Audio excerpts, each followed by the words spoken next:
Happy Halloween!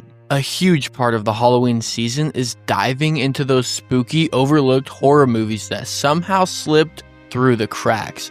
You know the ones, creepy, atmospheric, and full of that perfect fall vibe.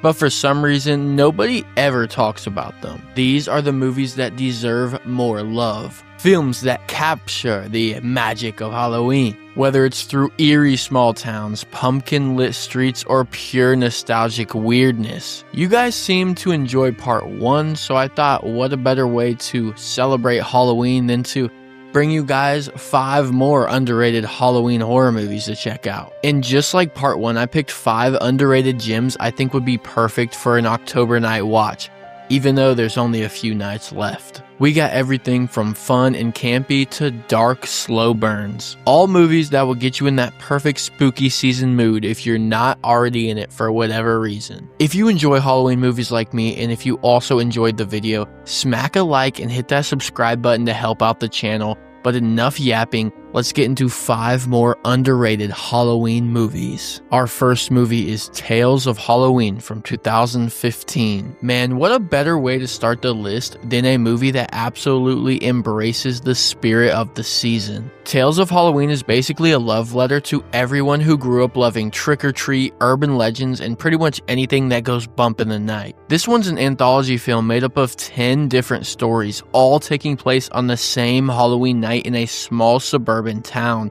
Each short is directed by a different filmmaker, including people who've worked on The Descent and Night of the Demons, so you get a ton of variety.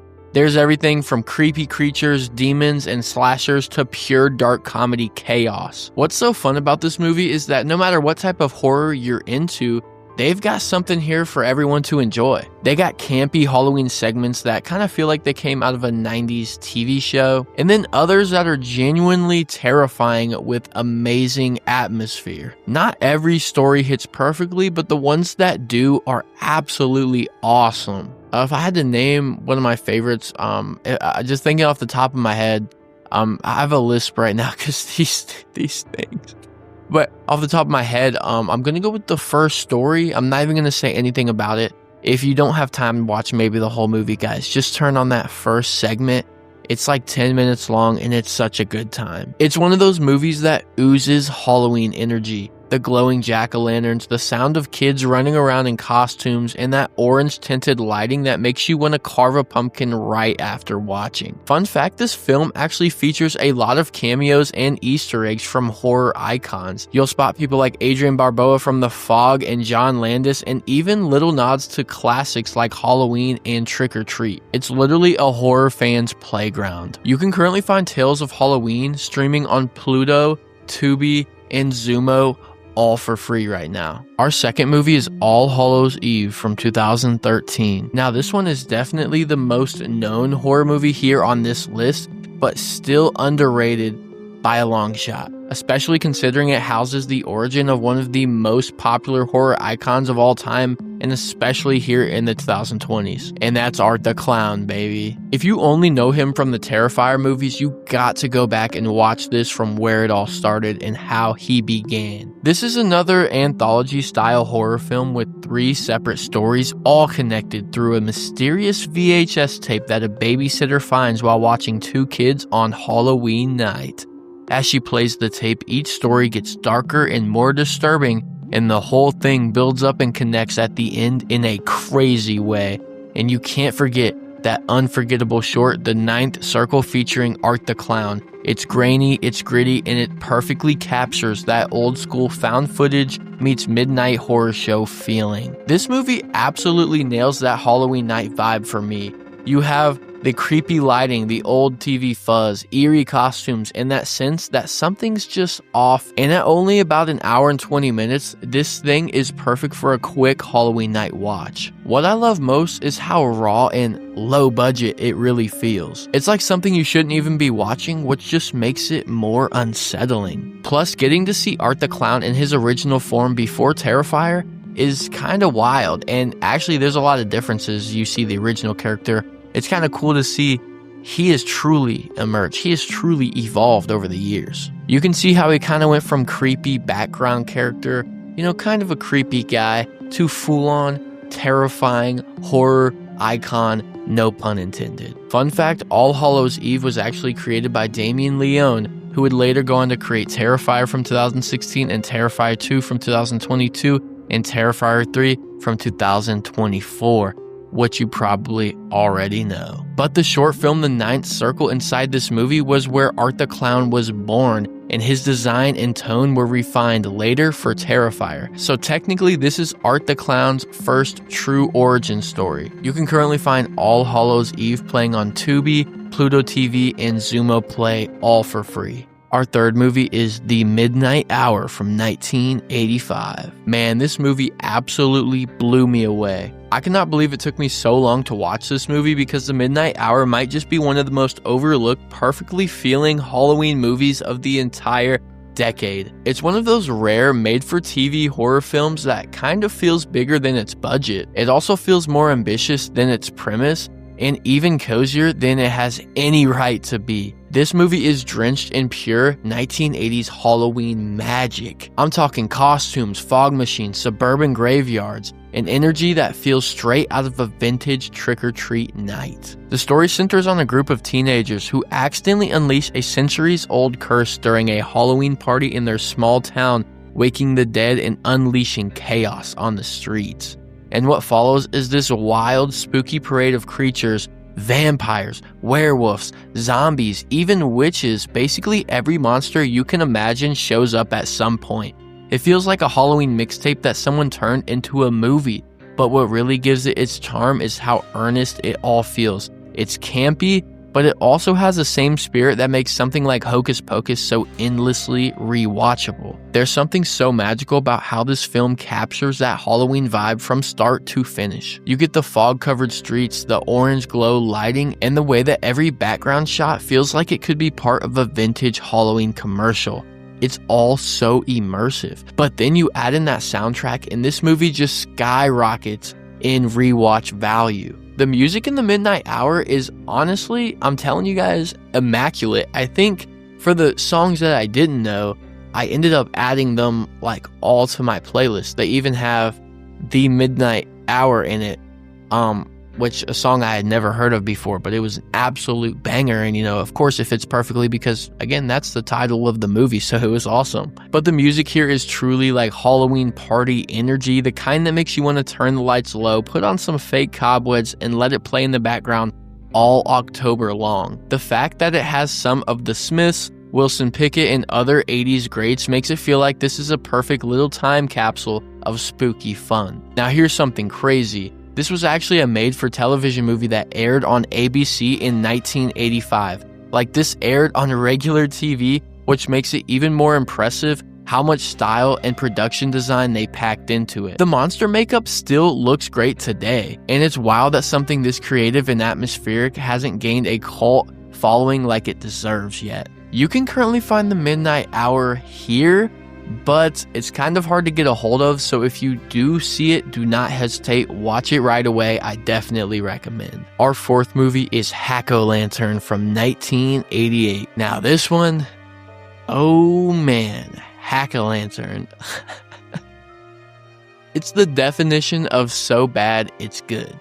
So bad it's good, as they say. But that's exactly why it earned a spot on this list. This movie is just pure 1980s cheese, all in the best way possible. It's got bad acting, weird editing, questionable dialogue, and yet I couldn't stop watching. It's one of those movies you throw on expecting to laugh at, but yet somehow it ends up becoming one of the most bizarrely enjoyable experiences of your Halloween season. The film centers around a young man whose creepy, cult-obsessed grandfather tries to initiate him into a satanic cult on Halloween night. From there, you get everything you'd expect from an 80s horror flick. Wild satanic rituals, graveyard sequences, random dreamlike hallucinations, and a heavy metal music video that comes out of absolutely nowhere.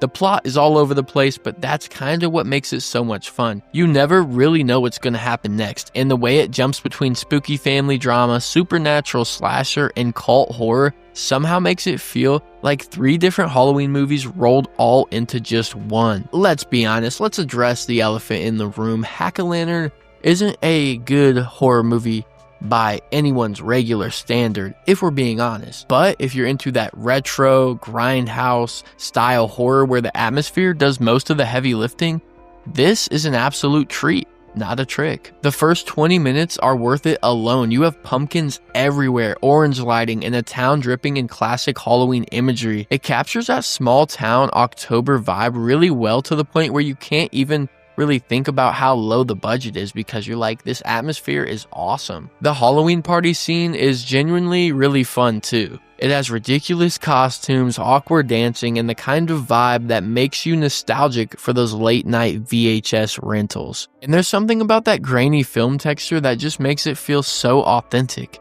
And again, that might have just been me getting a hold of a bad copy, but it was fun. You can tell that everyone involved in making this movie had an absolute blast, even if the end result was kind of a total mess. It's that kind of chaotic magic and charm that makes Hack-O-Lantern so rewatchable with the right mindset. Throw it on with friends, grab some popcorn, and just enjoy the ride. Fun fact, Hack-O-Lantern was directed by Jag Mundra, who was known for making low-budget exploitation films. But this one somehow became a cult favorite for horror fans because of its unapologetic Halloween energy. It's one of those rare movies where the production flaws actually make it better.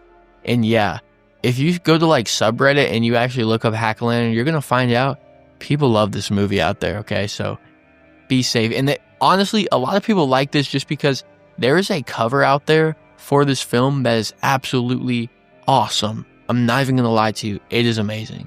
But yeah, go find that. You can currently find Hack-O-Lantern streaming on Tubi and Plex, both for free. Our fifth movie is Hallow Gate from 1988. Here we go with another deep cut, low budget Halloween horror gem. This one is pure 80s VHS nostalgia, and it definitely shows its budget here, I'm not gonna lie, but it's got that unmistakable Halloween charm that makes it so fun to watch. If you're someone who loves discovering obscure horror films that were made to be watched on a fuzzy TV in a dark room with a bowl of candy next to you, then Hallow Gate absolutely delivers that to you. This movie starts with a Halloween night gone horribly wrong during a festive Bobbing for Apples contest, which is such a perfect old school Halloween setup.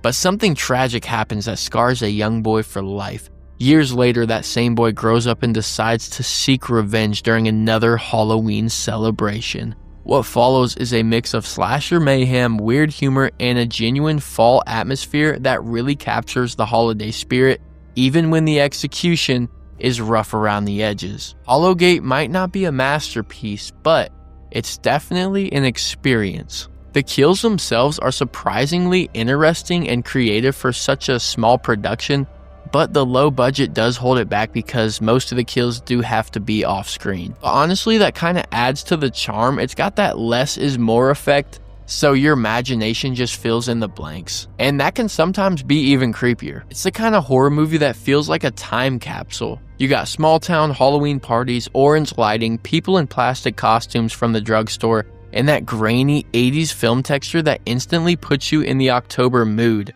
Especially that beginning opening scene for the bobbing of apples. That film looks like it was filmed on a potato. It's terrible, but it's so fun. You can tell it was just made by people who actually just love Halloween and wanted to make a scary movie about it, even if the budget couldn't quite keep up with their ambition. The main reason I recommend it is because it's such a rare find and it's so authentic to that era of horror. It's got that Halloween night magic. You can practically smell the leaves and candle wax while watching. It's imperfect, sure, but it's full of heart and Halloween spirit. Fun fact, Hallow Gate was actually made by a small independent team out of Kansas City and was released straight to VHS in 1988. Because of that, it flew under the radar for years until horror collectors started trading copies online and brought it back into the conversation. It's one of those films horror fans stumble on by accident, which is how I found it, and then they end up loving it purely because of how sincere and nostalgic it feels. You can currently find Hallow Gate streaming on Tubi and Philo for free once again. Alright guys, those are my underrated horror Halloween gems, but if I had to pick just one to throw on Halloween night, I'm gonna go with The Midnight Hour from 1985. This movie perfectly captures everything that I love about the season personally. It's spooky, funny, weirdly charming, and it's absolutely drenched in Halloween energy from start to finish. There's just something so magical about it. You've got vampires, zombies, witches, werewolves, all in one movie, mixed together with this campy 80s TV movie tone that makes it feel so warm and nostalgic. It doesn't take itself too seriously, and that's what makes it so fun. Plus, it's one of the best Halloween soundtracks ever put on film. And yeah, I really do like Trick or Treat's soundtrack, but guys, I'm not gonna lie, I might like The Midnight Hour more just because it's such a vibe for the Halloween season. You know, they're not just rock, or they're not just amazing songs. They're songs that are so perfect to turn on in October, so it just fits so well with the movie. It's also a perfect example of a movie that knows exactly what Halloween feels like, not just what it looks like. You've got the decorations, the parties, the costumes, but also that small town spookiness that makes you want to curl up with a blanket and a pumpkin scented candle. And for a made-for-TV movie from the 80s, it has surprisingly great atmosphere and heart. Plus, you can watch it here for free. If you've seen any of these, drop your thoughts about them right down below and let me know which ones I missed. Drop those movies down in the comments below because there's truly so many Halloween horror underrated gems out there, and I truly love these type of movies, so if you got them, guys, drop them down below because I want to watch them. Please drop a like and hit that subscribe button, or you and your friends will decide to do a ritual in a graveyard on Halloween night for some reason. I don't know why you would do that, but it sounds like a good idea. Thank y'all so much for watching. Have a blessed day. Happy Halloween and peace!